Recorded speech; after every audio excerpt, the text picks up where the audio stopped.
इस पाक सरजमीन के जर्रे जर्रे की अना का मान रखा। आपकी भरपूर तालियों में दावत दूंगा चेयरमैन पीआईटीवी साबिक वजीर आजम इमरान खान।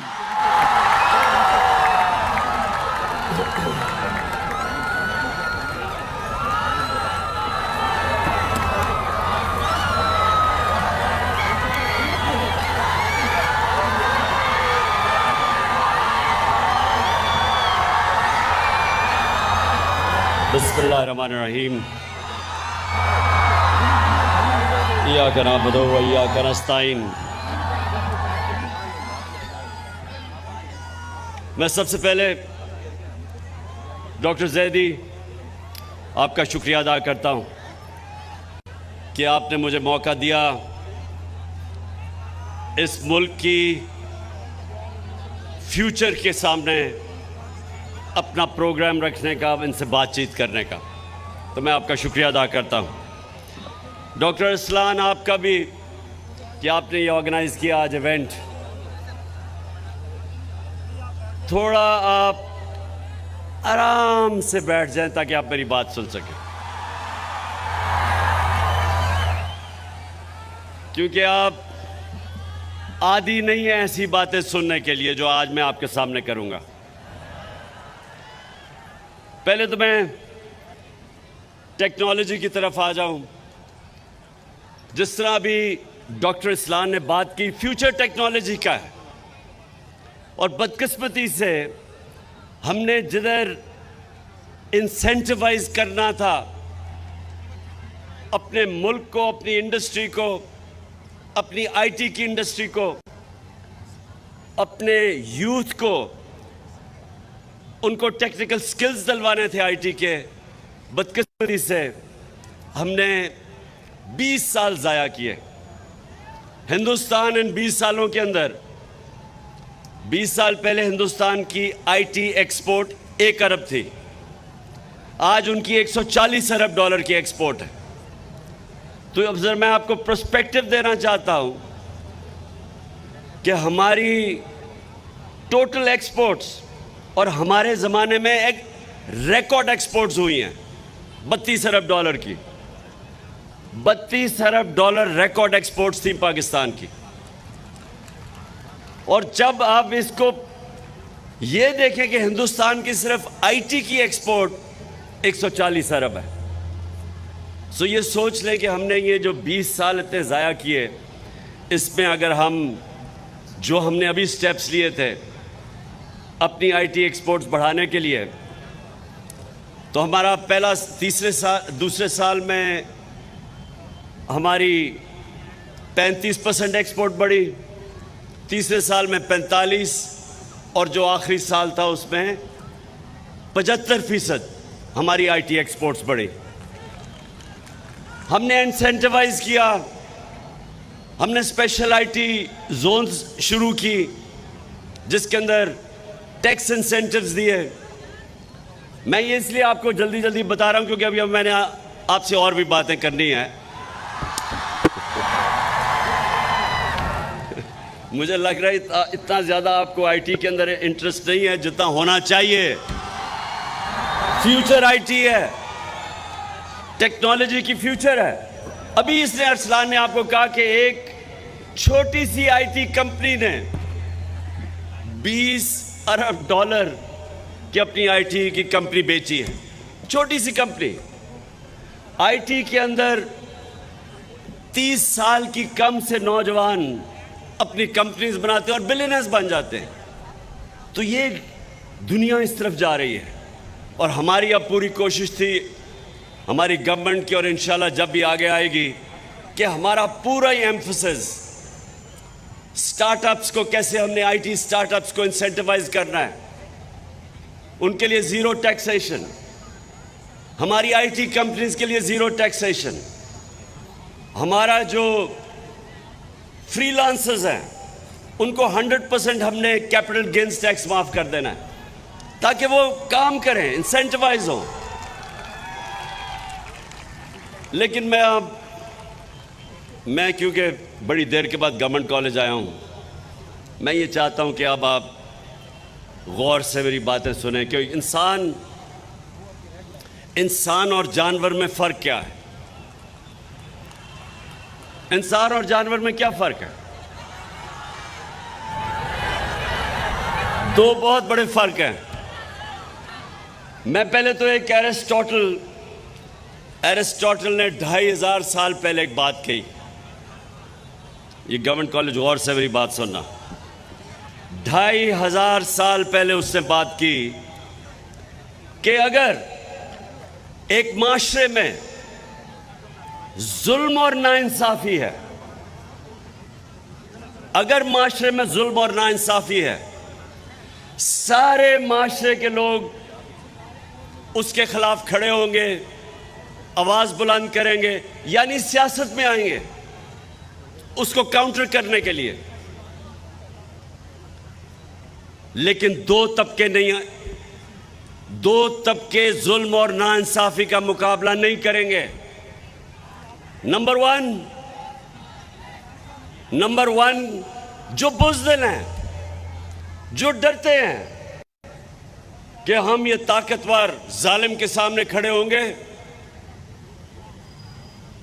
तो वो हमारे पर जुल्म करेगा। कूफा के लोग, उनको पता था कि हजरत इमाम हुसैन सच पे खड़े हैं, उनको पता था वो राय हक पे है, लेकिन कूफा के लोगों ने यजीद के जुल्म से डर के हजरत इमाम हुसैन की मदद नहीं की। और इस्लाम की तारीख का सबसे बड़ी ट्रेजेडी थी जो सानिया था वो होने दिया, और हमेशा पछताए। तो एक तो बुज़दिल जुल्म का मुकाबला नहीं करते, और दूसरे खुद गर्ज। अगर मैं समझ रहा हूं मेरी जिंदगी बड़ी आसान है, मेरे पे सब कुछ है और मेरे माशरे पे जुल्म हो रहा है, लेकिन मैं कहूं कि मेरी जिंदगी पे क्या फर्क पड़ेगा, मैं तो एंजॉय कर रहा हूं, मेरी जिंदगी आसान है। ये सबसे बड़ा प्रॉब्लम पाकिस्तान की एलीट का है कि हमारी एलीट, क्योंकि वो कंफर्टेबल है, आसान जिंदगी है, नौकर हैं। आप इंग्लैंड, यूरोप, वहां जाके काम करें, नौकर नहीं, नौकर को यह शायद ही कोई अफोर्ड कर सकता है। यह आसान जिंदगी है, तो वो सोचते हैं कि हम क्यों जालिम का मुकाबला करें, और इस तरह एक माशरा गुलाम बन जाता है। जुल्म के गुलाम बन जाते हैं, खौफ के गुलाम बन जाते हैं। और जो एक मुसलमान दावा करता है ला इलाहा इल्लल्लाह, अल्लाह तेरे सिवा कोई खुदा नहीं, ये जो खौफ का खुदा है, ये जो बुत है, ये सबसे खौफनाक बुत है। इसके सामने जब एक इंसान झुकता है, मेरी नजर में वो शिर्क करता है। जब वो जुल्म के सामने अपनी आवाज बुलंद नहीं करता, तो इसीलिए अल्लाह ने हमारे ऊपर जहाद फर्ज किया है। जहाद क्या है? जुल्म का मुकाबला करना, नाइंसाफी के सामने खड़े होना। जब आप जहाद मतलब जुल्म के सामने खड़े होते हैं, जुल्म खत्म कर देते हैं। अब यहां क्या हुआ पाकिस्तान में?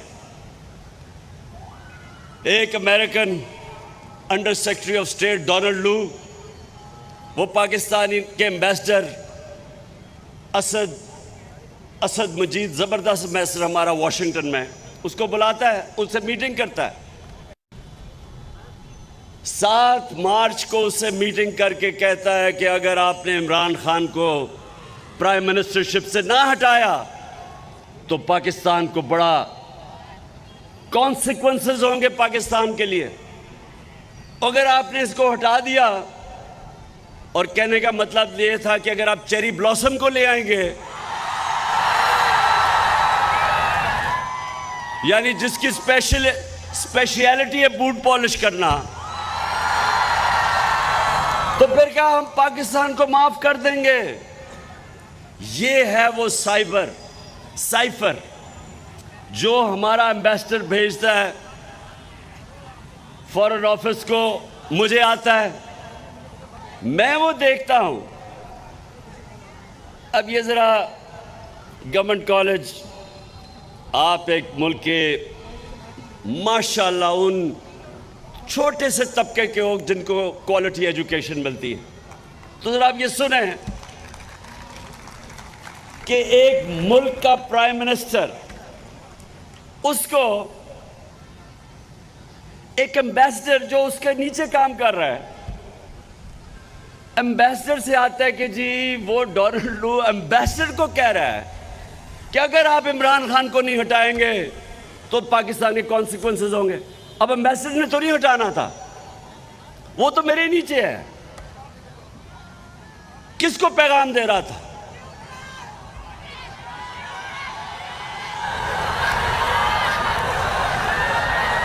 मैं जरा गवर्नमेंट कॉलेज के सियासी शोर पूछना चाहता हूं, किसको पैगाम दे रहा था? समझ गया हूं, माशाल्लाह। पहला टेस्ट, पहला इम्तिहान पास कर गए हो आप। अच्छा, उसके बाद सुने जरा, 7 को, एक मिनट सुने 7 को, वो बाद में आएगा, बाद में। पहले मैं जरा ये डील कर लूं। पहले 7 को वो ये धमकी देता है, 8 को, अच्छा वो धमकी ये देता है कि नो कॉन्फिडेंस मोशन टेबल होगा नेशनल असेंबली में और इमरान खान को हारना है, आपने हराना है। और फिर से फॉरेन ऑफिस के ऊपर तो प्राइम मिनिस्टर को रिपोर्ट करता है। तो ये किसको कह रहा है? वो आपने ठीक कह दिया, आपने ठीक कहा। अच्छा, उसके बाद अगले दिन नेशनल असेंबली में टेबल हो जाता है और उसके बाद हमारे कोई 20 लोटे बनने शुरू हो जाते हैं। 20-25 करोड़ रुपया से उनके जमीर खरीदे जाते हैं।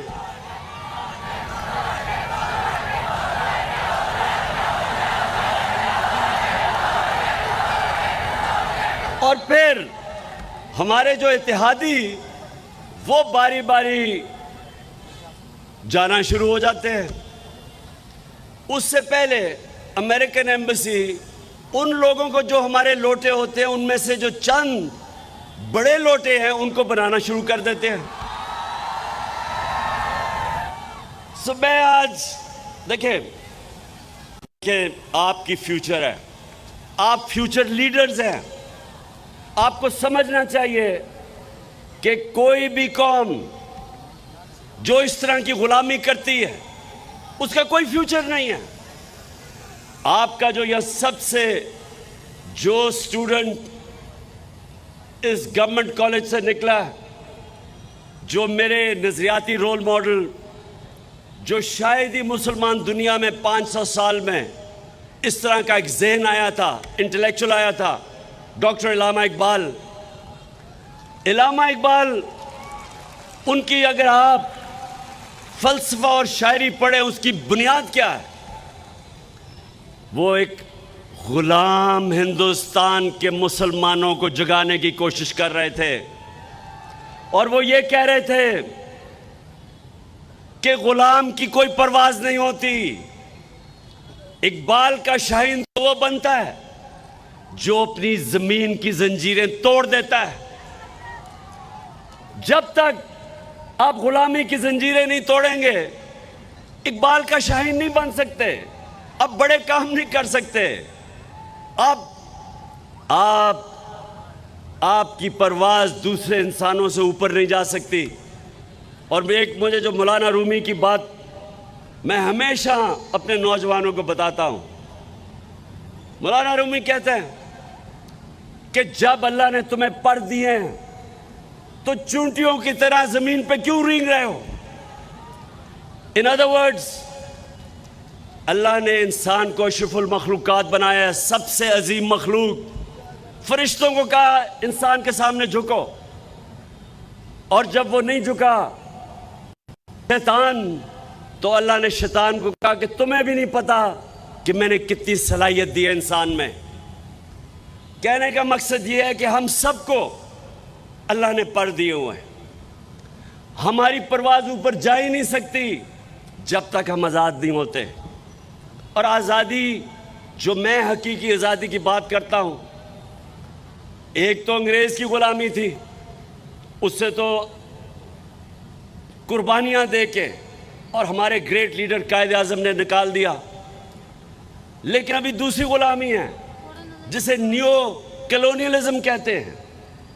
आपको फतह किए बगैर आपको ग़ुलाम बना देते हैं, आपको कंट्रोल करते हैं, आपको हुक्म दिया जाता है। इस इंपोर्टेड हुकूमत को हुक्म दिया जाता है कि रूस से तेल नहीं लेना। हिंदुस्तान हमारे साथ आज़ाद हुआ था, वो 40% कम कीमत पे रूस से तेल ले रहा है। अमेरिका का स्ट्रेटेजिक एलाय है, उसके बावजूद तेल ले रहा है।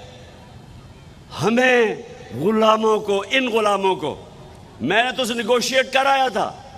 ये हमाद मेरा पेट्रोलियम मिनिस्टर था, हम तो रूस जाके निगोशिएट कर रहे थे कि सस्ता तेल भी लेंगे, सस्ती गंदम भी लेंगे रूस से। तो जैसे ही ये इंपोर्टेड गवर्नमेंट आई, और मैं ये गवर्नमेंट को ये सुन लो जरा, यही नहीं कि सिर्फ साजिश के तहत एक बैरून मुल्क ने हमारे ऊपर एक गवर्नमेंट इंपोज की, पाकिस्तान के करप्ट तरीन बड़े बड़े डाकुओं को हमारे ऊपर बैठा दिया। 60% कैबिनेट जमानत पे है, 60% कैबिनेट चोरी के ऊपर जमानत पे है। चोरों को ऊपर बैठा दिया, जिन्होंने आके आते साथ ही अपने करप्शन केसेस खत्म करने शुरू किए। 1100 अरब रुपए के जो आपका पैसा था वो इन्होंने माफ करवाने शुरू कर दिए। कौम को धकेल दिया है पाकिस्तान की तारीख की बदतरीन महंगाई में। कौम को धकेल दिया है जो 6% पे, अभी हमाद ने बताया, 6% पे इकोनॉमी ग्रो कर रही थी, इंडस्ट्री ग्रो कर रही थी, 4 फसलें रिकॉर्ड परफॉर्मेंस थी एग्रीकल्चर में। वो इकोनॉमी उन्होंने उठा के आज आपने, पता नहीं, अगर वो होता मैं आपको दिखाता कि शहबाज शरीफ अभी अमेरिका गया हुआ है। अगर आप ये सिर्फ सुने एक इंटरव्यू देख लें इसका, एक कोई ब्लूमबर्ग में खातून इससे इंटरव्यू कर रही है। अगर वो होता तो मैं ये इंटरव्यू आपको दिखाता, यहाँ पता नहीं आया या नहीं इनके पास। उसे सुने उस औरत को जो एंकर है टीवी की, उससे कह रहा है कि खुदा के वास्ते हमें पैसे दे दो। कहता अगर आपने पैसे ना दिए हमारा दिवालिया निकल जाएगा। वो आगे से वो कहने की कोशिश करती है मैं तो टीवी एंकर हूं, वो कहता फिर अपनी चैनल के जरिए लोगों को बताओ कि हमारा दिवालिया निकल जाए, खुदा के वास्ते हमें बचा लो। तो वो मुल्क 5 महीने पहले इकोनॉमिक सर्वे ऑफ पाकिस्तान के मुताबिक जो इन्होंने पब्लिश की है, जिसके अंदर 17 साल के बाद पाकिस्तान की बेहतरीन परफॉर्मेंस थी, वो मुल्क का आज प्राइम मिनिस्टर कह रहा है कि जी हम अपने कर्जे नहीं वापस कर सकते, हमारा दिवालिया निकल गया है, खुदा के वास्ते हमें पैसे दे दो। वो भी आपने नहीं सुना उसका कहीं कि मैं मांगने नहीं आया लेकिन मैं मजबूर हूं। तो गवर्नमेंट कॉलेज देखें, ये अगर इन लोगों को हम अपने ऊपर तस्लीम कर लेते हैं, मैं आपको यकीन दिलाता हूं कि जो मुल्क अपनी आज़ादी राय हक पे खड़ा नहीं होता, नाइंसाफी का मुकाबला नहीं करता, तो अल्लाह कुरान में कहता है कि मेरी ज़मीन पे निकल के देखो कितनी कौमें मैंने तबाह की जो मेरे हुक्म पे नहीं चली। कौमें रहती नहीं हैं, मेरी जिंदगी के अंदर पाकिस्तान टूटा, हमने ईस्ट पाकिस्तान से इंसाफ नहीं किया। हमने उनको जिस तरह रखा, ईस्ट पाकिस्तान में यूनानिमस थी वोट 1947 में पाकिस्तान में शामिल होने की। 99% ईस्ट पाकिस्तान के लोगों ने पाकिस्तान के लिए वोट दी थी। हमने उनसे इंसाफ नहीं किया। वो हमारे से मुल्क, मेरी जिंदगी में मुल्क टूटा। और अब अगर ये चोर हमारे ऊपर मुसल्लत हो गए, जिनके लीडर बैठे हुए हैं बाहर, अरबों रुपए की प्रॉपर्टीज में बाहर बैठे हैं, पाकिस्तान आते हैं, हुकूमत करके लूट के पैसा फिर बाहर चले जाते हैं। किसी कौम, कोई मुझे एक मिसाल बना दे मुल्क जिसके 3 दफा प्राइम मिनिस्टर बाहर बैठा हुआ है, बेटे कहते हैं हम पाकिस्तान के शहरी नहीं हैं, क्योंकि वो बता नहीं सकते कि अरबों रुपए की प्रॉपर्टीज किधर से आई उनके पास, तो कहते हैं हम बरतानिया शहरी हैं। अब जो आ रहा है पाकिस्तान का सबसे बड़ा कॉनमैन इसहाक डार,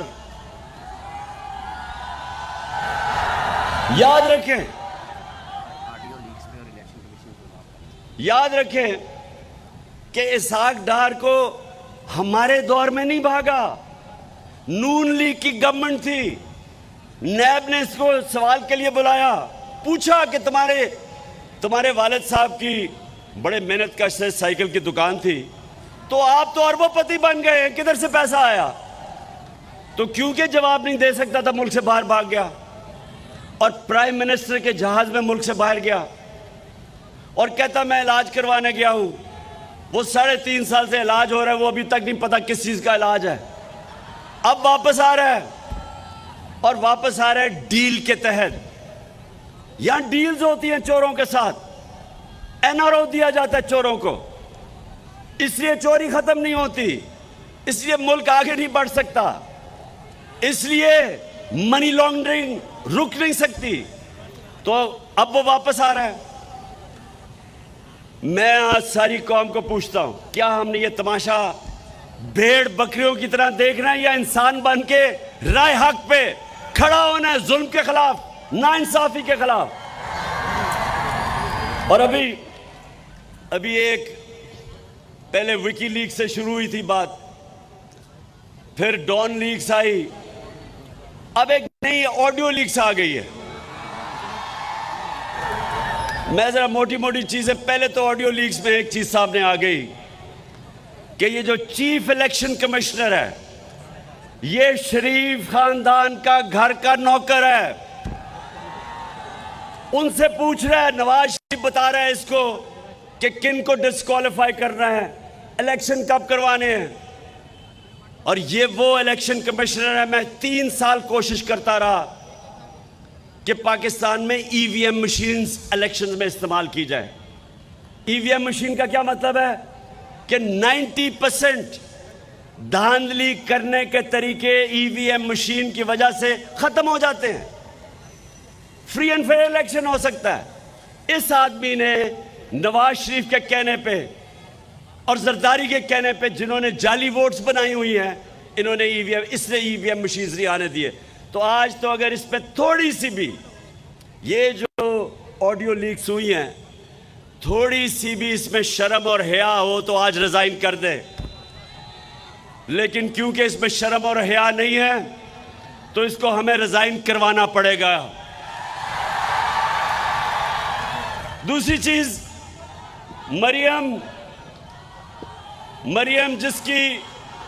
मरियम ने भी एक बहुत बड़ी डबल पीएचडी ली हुई है झूठ बोलने की।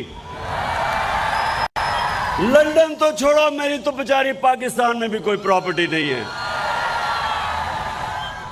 तो बाद में पता चलता है, भाई कहता है ये जो 4 बड़े बड़े मेफेयर के महलात हैं, इसकी मालिका मरियम है।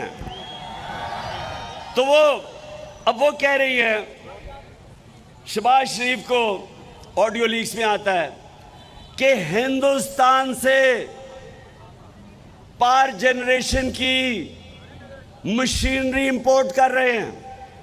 हमने हिंदुस्तान में के सारे ताल्लुकात तिजारत के बैन कब किए थे? जब इनने कश्मीरियों की राइट्स की वायलेशन, इंटरनेशनल लॉ की वायलेशन की, United Nations security council resolution की वायलेशन करके 5 अगस्त 2019 इन्होंने कश्मीर की स्टेटहुड ले ली, तब हमने ताल्लुकात तोड़े थे। अभी तक ताल्लुकात टूटे हुए हैं, लेकिन दमाद, मरियम का दमाद वहां से मशीनरी बुला रहा है और प्राइम मिनिस्टर चेरी ब्लॉसम क्या कह रहा है? तरीका बता रहा है कि इसको किसी और मुल्क से ले आओ, यानी बजाय गलत उसको कह के ना लेके आओ, तरीका बता रहा है कि किसी और तरीके से लेके आओ। फिर एक ग्रिड स्टेशन इसकी दमाद की हाउसिंग सोसाइटी में लग रहा है। अब ग्रिड स्टेशन वो कह रहे हैं कि फिक्र ना करो, हमने उसको एक तरीका निकाला है कि वो बजाय हाउसिंग सोसाइटी ग्रिड स्टेशन बनाएगी, क्योंकि ये डिमांड है और ग्रिड स्टेशन 70 करोड़ का बनता है। अब वो क्या करेगा? उन्होंने क्या, फिक्र ना करें, हम ऐसे करेंगे कि पाकिस्तानी कौम टैक्स पेयर पैसा देगी 70 करोड़ का, यानी आपके पैसे से वो बनेगा। ये आ रहा है, ये ऑडियो लीक्स में है। और फिर ऑडियो लीक्स में और भी कुछ आ रहा है। अभी आने वाले दिनों में आप किस्तों की इंतज़ार करें।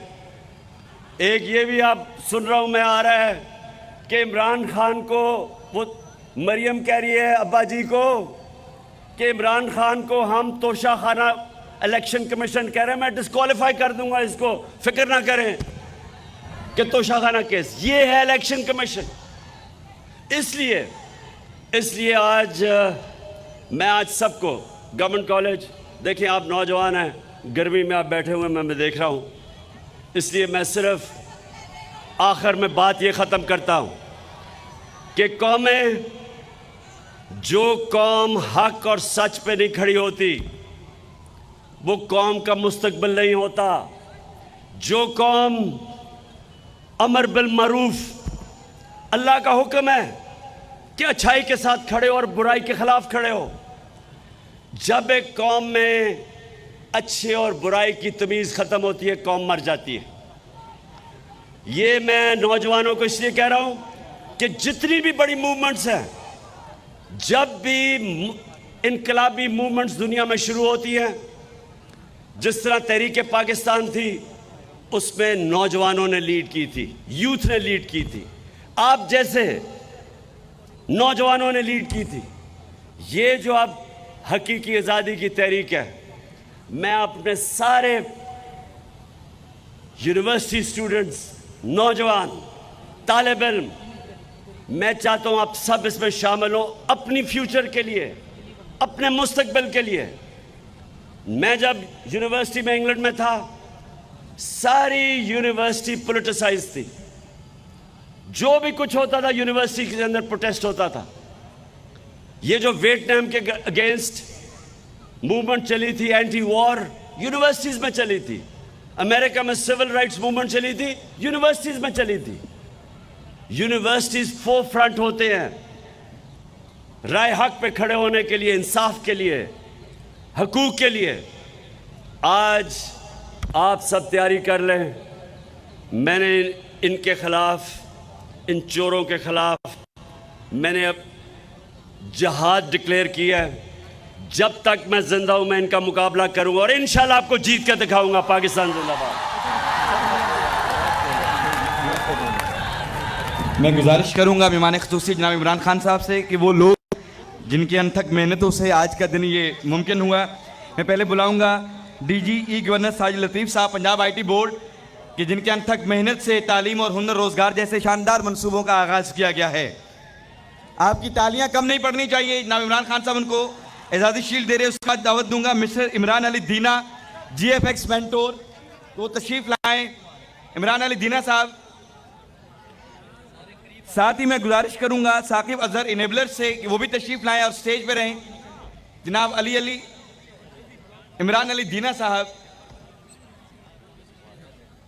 अब मैं दावत दूंगा साकिब अजहर साहब से, जल्दी आए। मिनिस्टर HED पंजाब राजा यासर हुमायूं साहब से गुजारिश करूंगा कि वो भी तशरीफ ले आए। रईस जामिया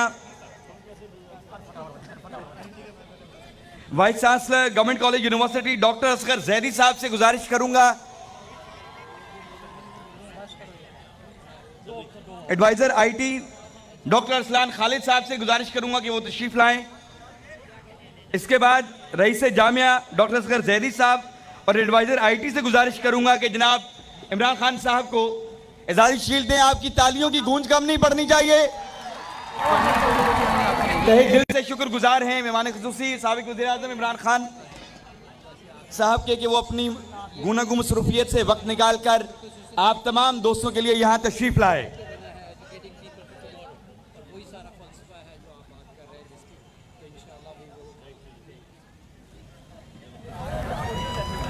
बहुत शुक्रिया।